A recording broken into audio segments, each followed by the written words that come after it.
নমস্কার, আমি গল্প পাঠে মৌ। গল্প পাঠ যদি আপনাদের ভালো লেগে থাকে তাহলে অবশ্যই চ্যানেলটিকে লাইক, শেয়ার ও সাবস্ক্রাইব করে পাশে থাকবেন এবং আপনাদের মূল্যবান মতামত কমেন্টে জানাবেন। আজকে আপনারা শুনছেন শ্রদ্ধেয় বিভূতিভূষণ বন্দ্যোপাধ্যায়ের উপন্যাস ইছামতী। লর্ড মেয় খুন হবার কিছুদিন পরে নীলকরদের বড় সংকটের সময় এলো।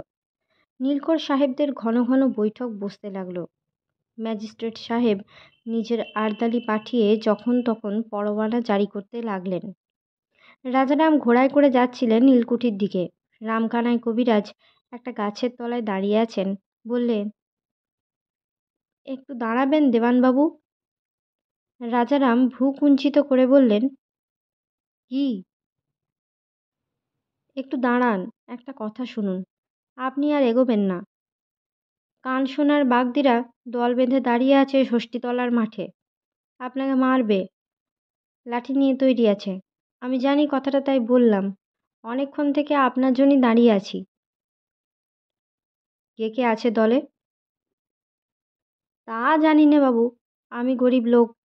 কানে আমার কথা গেল তাই বলি, অধর্ম করতে পারবো না। ভগবানের কাছে এর জবাব দিতে হবে তো একদিন। আপনি ব্রাহ্মণ, আপনাকে সাবধান করে দেবার ভার তিনিই দিয়েছেন আমার উপরে। তবু রাজারাম ঘোড়া নিয়ে এগিয়ে যেতে উদ্যত হয়েছেন দেখে রামকানাই কবিরাজ হাত জোর করে বললে, দেওয়ানবাবু, আমার কথা শুনুন। বড্ড বিপদ আপনার। মোটে এগোবেন না। বাবু শুনুন। ও বাবু, কথাটা। ততক্ষণে রাজারাম অনেক দূর এগিয়ে চলে গিয়েছেন। মনে মনে ভাবতে লাগলেন, রামকানাই লোকটা মাথা পাগল নাকি? এত অপমান হলো নীলকুঠির লোকের হাতে।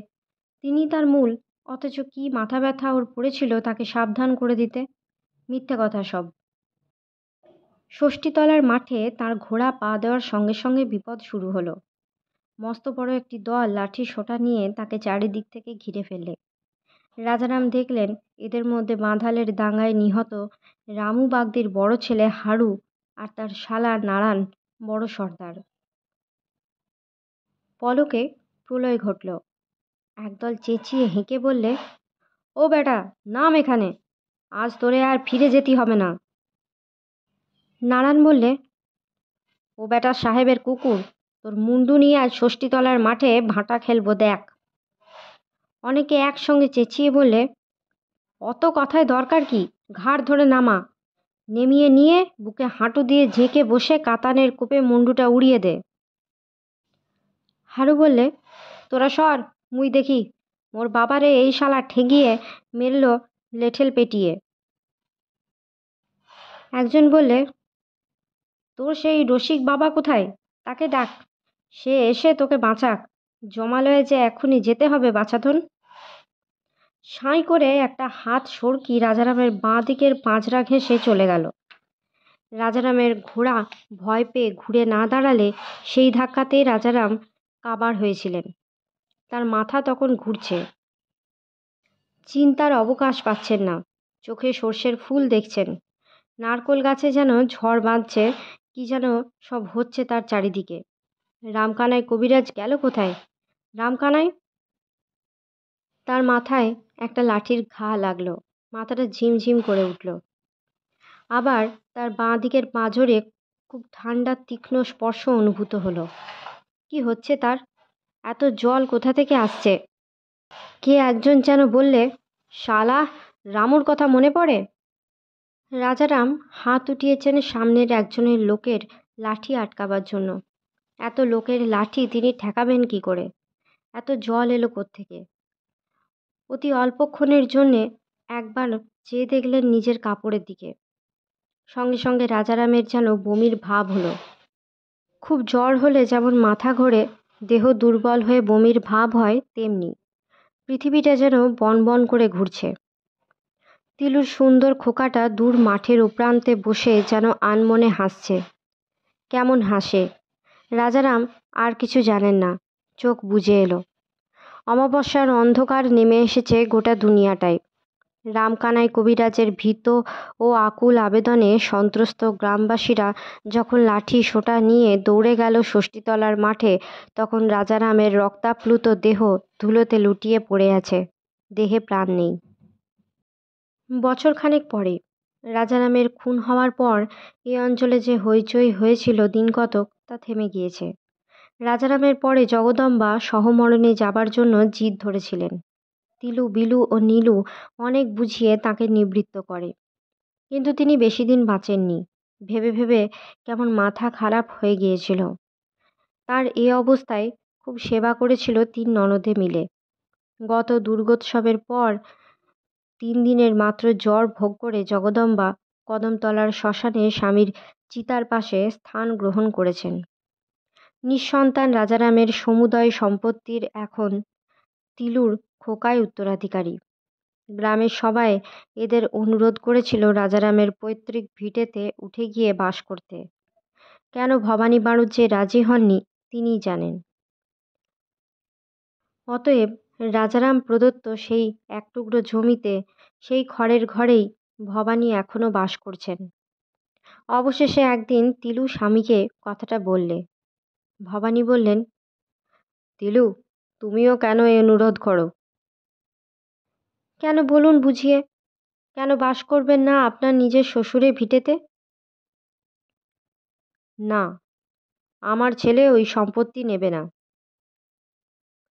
সম্পত্তিও নেবে না? না। তিলু, রাগ করো না। বহু লোকের ওপর অত্যাচারের ফলে ওই সম্পত্তি গড়ে উঠেছে। আমি চাই নে আমার ছেলে ওই সম্পত্তির অন্ন খায়। শোনো তিলু, আমি অনেক ভালো লোকের সঙ্গ করেছিলাম। এইটুকু জেনেছি, বিলাসিতা যেখানে, বাড়তি যেখানে, সেখানেই পাপ, সেখানেই আবর্জনা। আত্মা সেখানে মলিন। চৈতন্যদেব কি আর সাধে রঘুনাথ দাসকে উপদেশ দিয়েছিলেন, ভালো নাহি খাবে আর ভালো নাহি পড়িবে? আপনি যা ভালো বোঝেন। আমি তোমাকে অনেক দিন বলেছি তো, আমি অন্য পথের পথিক। তোমার দাদার কিছু মনে করো না, কাজকর্ম আমার পছন্দ ছিল না কোনো দিন। রামু বাগদিকে খুন করিয়েছিলেন উনি। রামকানাই কবিরাজের ওপরে অত্যাচার উনিই করেন। সেই রামকানাই কিন্তু তাকে বিপদের ইঙ্গিত দেয়। ভবিতব্য কানে যাবে কেন? যাকে ওসব কথা। আমার খোকা যদি বাঁচে, সে অন্যভাবে জীবনযাপন করবে, নির্লোভ হবে, সরল, ধার্মিক, সত্যপরায়ণ হবে। যদি সে ভগবানকে জানতে চায়, তবে সরলতা ও দীনতার মধ্যে ওকে জীবনযাপন করতে হবে। মলিন বিষয়াসক্ত মনে ভগবৎ দর্শন হয় না। আমি ওকে সেইভাবে মানুষ করব। ও কি আপনার মতো সন্ন্যাসী হয়ে যাবে? তুমি জানো, আমি সন্ন্যাস গ্রহণ করিনি। ভবানী যুক্ত করে প্রণাম করলেন। বললেন, আমার গুরুদেব মহারাজ বলেছিলেন, বাচ্চা, তেরা আবি ভোগ হ্যায়, সন্ন্যাস দেননি।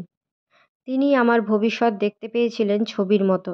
তবে তিনি আমাকে আশীর্বাদ করেছিলেন সংসারে থেকেও আমি যেন ভগবানকে ভুলে না যাই, অসত্য পথে, লোভের পথে, পাপের পথে পা না দিই। শ্রীমদ্ ভাগবতে যাকে বলেছে বিত্তশাষ্ঠ, অর্থাৎ বিষয়ের জন্য জাল জুয়োচুরি, তা কোনোদিন না করি।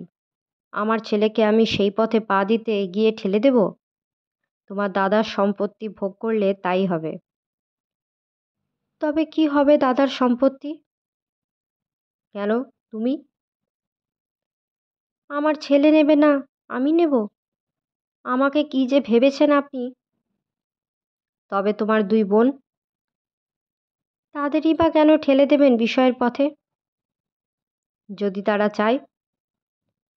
চাইলেও আপনি স্বামী, পরম গুরু তাদের। তারা নির্বুদ্ধি মেয়ে মানুষ, আপনি তাদের বোঝাবেন না কেন? তা হয় না তিলু। তাদের ইচ্ছে যদি থাকে, তারা বড় হয়ে গিয়েছে, ভোগের ইচ্ছে যদি থাকে, তবে ভোগ করুক। জোর করে নিবৃত্ত করা যায় না। জোর করবেন কেন? বোঝাবেন। আমি আগে তাদের মন বুঝি, তারপর বলবো আপনাকে। বেশ তো, যদি কেউ না নেয়, ও সম্পত্তি গরিব দুঃখীর সেবায় অর্পণ করোগে তোমার দাদার নামে, বৌদিদির নামে। তাদের আত্মার উন্নতি হবে, তৃপ্তি হবে এতে। সেই দিনেই বিকেলে হঠাৎ হলা পেকে এসে হাজির। দূর থেকে ডেকে বললে, ও বর্দি, খোকা কই? খোকাকে ডেকে তিলু বললে, ও কে রে? খোকা চেয়ে বললে, দাদা। দাদা না রে, মামা। মামা। হলা পেকে দুগছা সোনার বালা নিয়ে পরাতে গেল খোকার হাতে। তিলু বললে, না দাদা, ও পরাতে দেব না। কেন দিদি? উনি আগে মত না দিলে আমি পারিনি।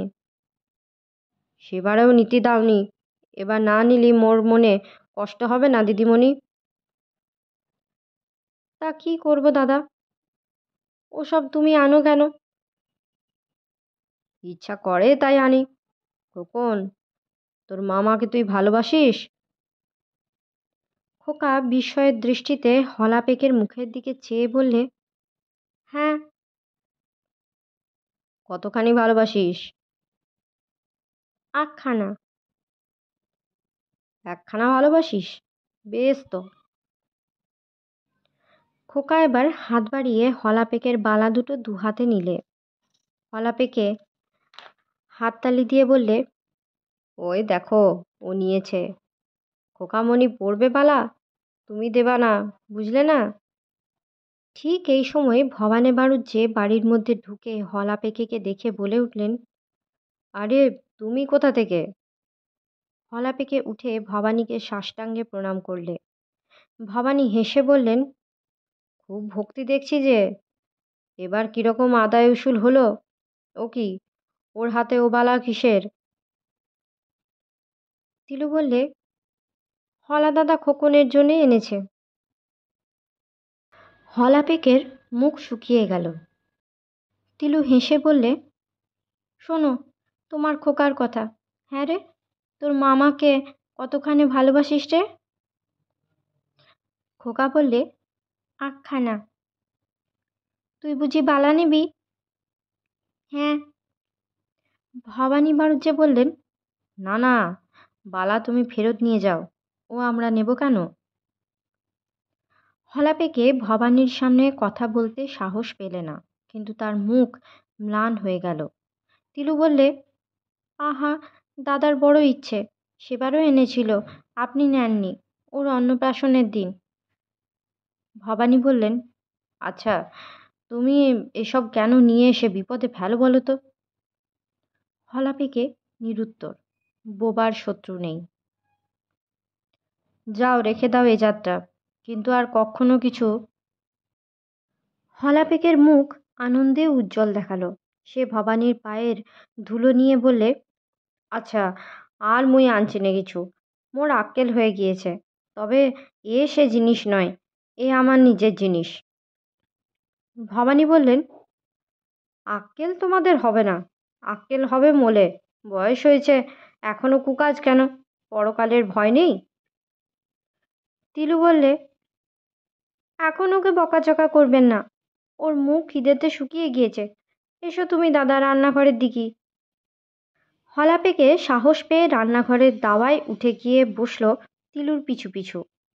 এই দুর্দান্ত দস্যুকে তিলু আর তার ছেলে কি করে বশ করেছে কে জানে।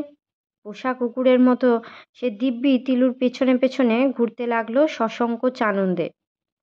বেশ নিকানো গুছানো মাটির দেওয়া, উচ্ছলতার ফুল ফুটে ঝুলছে খড়ের চাল থেকে। পেছনে শ্যাম চক্রবর্তীদের মাঝধারে নিবিড় ছায়া। শালিক ও ছাতারে পাখি ডাকছে।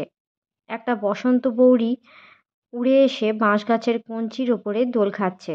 শুকনো বাঁশ পাতায় বালির সুগন্ধ বেরুচ্ছে। বন বিছুটির লতা উঠেছে রান্নাঘরের জানলা বেয়ে। তিলু হলা পেকার সামনে রাখলে এক খুঁচি চাল ভাজা, কাঁচা লঙ্কা ও এক মালা ঝুনো নারকোল। এক থাবা খেজুরের গুড় রাখলে একটা পাথর বাটিতে। হলা পেকের নিশ্চয়ই খুব খিদে পেয়েছিল। সে এক খুঁচি চাল ভাজা নিমেষে নিঃশেষ করে বললে, থাকে তো আর দুটো দেন দিদি ঠাকরুন। বসো দাদা, দিচ্ছি। একটা গল্প করো ডাকাতির, করবে দাদা? হলা পেকে আবার এক ধামি চাল ভাজা নিয়ে খেতে খেতে গল্প শুরু করলে। ভাণ্ডারখোলা গ্রামের নীলমণি মুখুজ্জের বাড়ি অঘোরমুচি, আর সে রণ পা পড়ে ডাকাতি করতে গিয়েছিল। তাদের বাড়ি গিয়ে দেখলে বাড়িতে তাদের 4-5 জন পুরুষ মানুষ, মেয়ে মানুষও 8-10টা। দুজন বাইরের চাকর, ওদের একজন আবার স্ত্রী পুত্র নিয়ে গোয়াল ঘরের পাশের ঘরে বাস করে। ওদের মধ্যে পরামর্শ হলো বাড়িতে চড়াও হবে কিনা। শেষ পরে লুট করাই ধার্য হলো। ঢেঁকি দিয়ে বাইরের দরজা ভেঙে ওরা ঘরে ঢুকে দেখে পুরুষেরা লাঠি নিয়ে, সরকি নিয়ে তৈরি, মেয়েরা প্রাণপণে আর্তনাদ শুরু করেছে। তিলু বললে, আহা আহা নয়, শোনো আগে দিদিমণি, প্রাণ সে রাত্রে যাবার দাখিল হয়েছিল। মোরা জানি নে সে বাড়ির দাক্ষায়ণী বলে একটা বিধবা মেয়ে গোয়াল ঘর থেকে এমন সরকি চালাতে লাগলো যে নিবারণ বুনোকে হার মানাতে পারে। একখানা হাত দেখালে বটে, পুরুষগুলোকে মোরা বাড়ির বার হতে দেখলাম না। ও মা, তারপর? পুরুষগুলো দোতলার চাপা সিঁড়ি ফেলে দিলে, তারপর ওপর থেকে ইট ফেলতে লাগলো আর সরকি চালাতে লাগলো। মোদের দলের একটা জখম হলো, মরে গেল। তখন মরেনি, মূলো মোদের হাতে।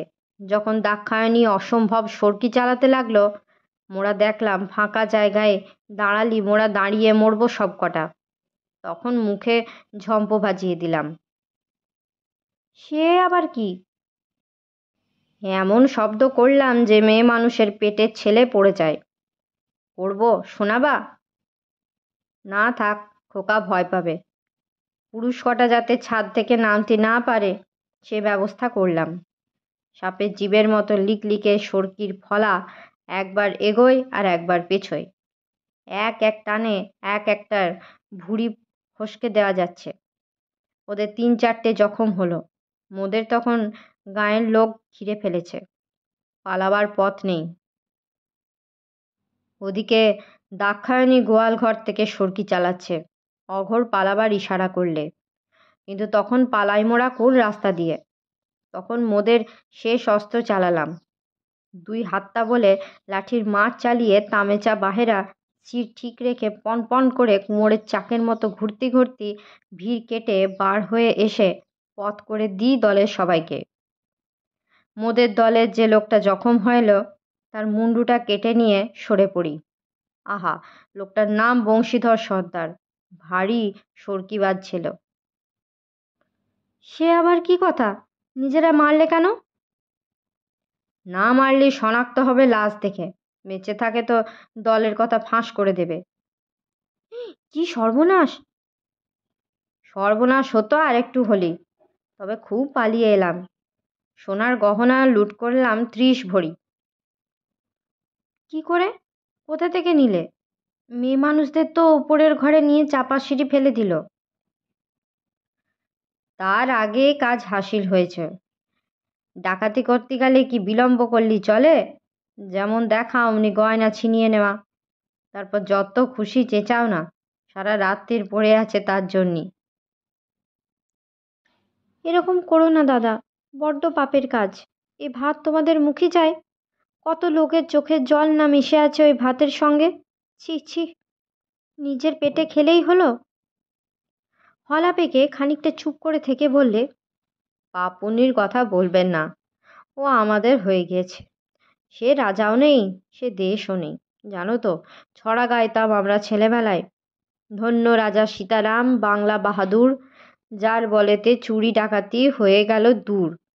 বাঘে মানুষে একই ঘাটে সুখে জল খাবে, রামি স্বামী পোঁটলা বেঁধে গঙ্গা স্নানে যাবে। তিলু হেসে বললে, আহা, ও ছড়া আমরা যেন জানি নে, ছেলেবেলায় দিনু বুড়ি বলতো শুনেছি।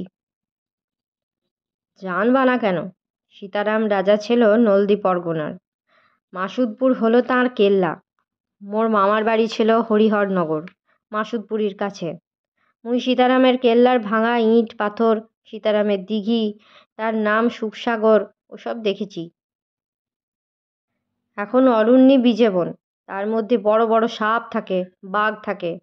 একটা পুরনো মস্ত মাদার গাছ ছিল জঙ্গলের মধ্যে, তার ফল খেতে যেতাম ছেলেবেলায়, ভারী মিষ্টি। খোকা বললে, মিত্তি, আমি খাই। খেও বাবা খোকা, এনে দেবানি, আম পাকলে দেবানি। আম খাই। খেও, কেন খাবা না?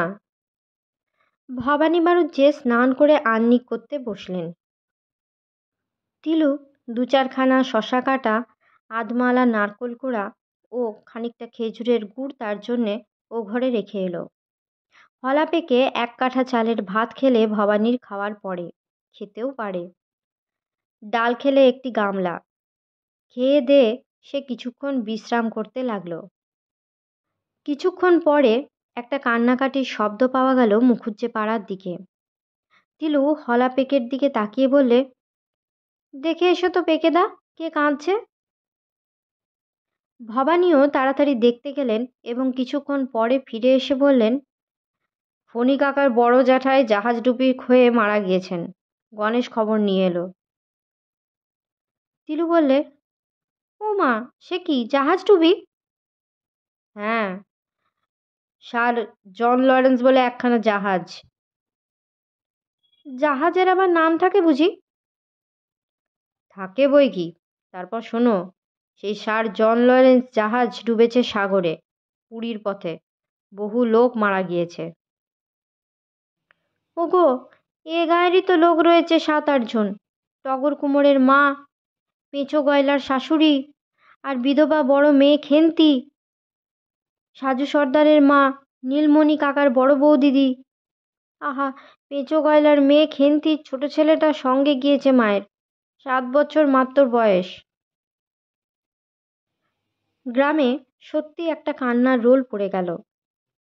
নদীর ঘাটে, গৃহস্থের চণ্ডী মণ্ডপে, চাষিদের খামারে, বাজারে, নালুপালের বড় মুদিখানার দোকানে ও আড়তে স্যার জন লরেন্স ডুবি ছাড়া আর অন্য কোনো কথা নেই। বাংলার অনেক জেলার বহু তীর্থযাত্রী এবার এই জাহাজ ডুবে মারা গিয়েছিল। বাংলার সামাজিক ইতিহাসে স্যার জন লরেন্স জাহাজডুবির একটি বিশিষ্ট স্থান আছে এই জন্যে। আজকের মতো গল্প পাঠ এই পর্যন্ত। পরবর্তী অংশ নিয়ে আসবো পরবর্তী ভিডিওতে। সকলে ভালো থাকবেন, সুস্থ থাকবেন এবং পাশে থাকবেন। নমস্কার।